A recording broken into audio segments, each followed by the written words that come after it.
Macam-macam air. 1. Air suci dan menyucikan. Air suci dan menyucikan artinya zat air tersebut suci dan bisa digunakan untuk bersuci. Air ini oleh para ulama fikih disebut dengan air mutlak.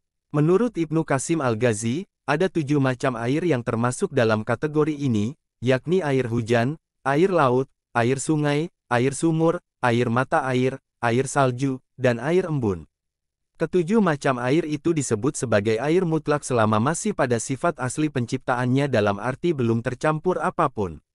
Bila sifat asli penciptaannya berubah dalam arti sudah tercampur, maka ia tak lagi disebut air mutlak dan hukum penggunaannya pun berubah. Namun, jika perubahan air terjadi dengan sendirinya karena tercampur sesuatu yang tidak bisa dihindarkan seperti lempung, debu, dan lumut, atau karena pengaruh tempatnya seperti air yang berada di daerah yang mengandung banyak belerang, maka air tersebut tetap dihukumi sebagai air mutlak. 2. Air musyamas. Air musyamas adalah air yang dipanaskan di bawah terik sinar matahari dengan menggunakan wadah yang terbuat dari logam selain emas dan perak, seperti besi atau tembaga.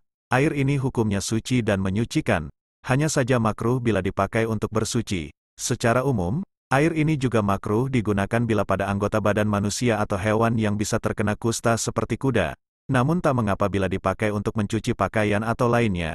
Meski demikian, air ini tidak lagi makruh dipakai bersuci apabila telah dingin kembali. 3. Air suci namun tidak menyucikan. Air ini zatnya suci namun tidak bisa dipakai untuk bersuci, baik untuk bersuci dari hadas maupun dari najis. Ada 2 macam air yang suci namun tidak bisa digunakan untuk bersuci, yakni air mustamal dan air mutagoyar. Air mustamal adalah air yang telah digunakan untuk bersuci, baik untuk menghilangkan hadas seperti wudu dan mandi, ataupun untuk menghilangkan najis.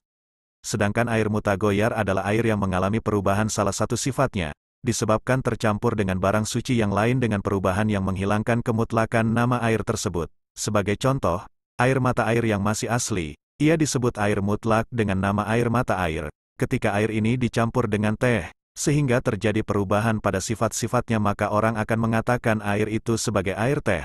Perubahan nama inilah yang menjadikan air mata air kehilangan kemutlakannya. 4. Air mutanajis.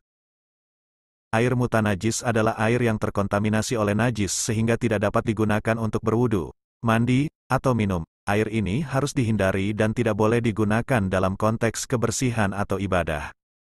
Perlu dicatat, bahwa panduan mengenai air dalam Islam dapat bervariasi antara mazhab atau aliran hukum dan pendapat para ulama.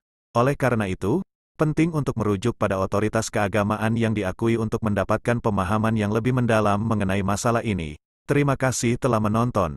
Jangan lupa bagikan ke teman-temanmu. Wallahu a'lam bishawab.